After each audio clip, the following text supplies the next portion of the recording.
Hi guys! So for today's mini vlog is ang mga tiyanak ay first birthday nila ngayon. So ayan yung mga moment na kapapanganak lang nila. Ayan. So dahil ayan yung mga time na kumakain sila ng dog food. Diba? Ang tataba nila. So cute nila ngayon dahil 6 silang pinanganak ni Chloe. So ayan sila, ayan yung mga moment na unti-unti na silang gumagapang. At ang tataba nila, diba? Baby pa lang matataba na sila. Ayan yung mga naghaharutan sila. So nakakamiss nung maliliit pa sila, ang cute nila. Tapos kumpleto pa sila. And then 6 pa sila nun. Ayan o, yung mga babies ni Chloe na yan o. Diba? So, ayan.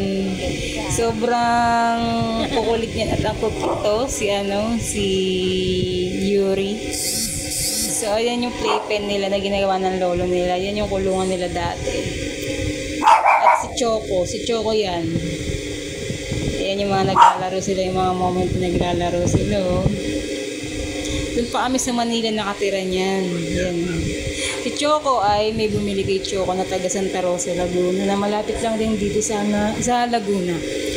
Sorry, inubo ako. So, ayan. Yan yung parang gumagabay-gabay pa lang sila ng lahat. Ang kukulit nila sobra dati, di ba? Ngayon, napaka-cute. Ayan si Hershey. Yan yung nagtitrain na siya. Ayan si Shasha. Si Shasha na inubad niya yung damit niya. Si Shasha dati kulay black. Ngayon iba na yung kulay niya. Yung si Hershey yung maliit. Yung laruan nila na yan. Hanggang dito nandito pa rin yung laruan nila. Dala-dala nila niyan. Diba si Shasha mo ang uling. Si Hershey napakaliit. Si Hershey pinakamaliit sa kanila eh. Si Hershey and si Hershey.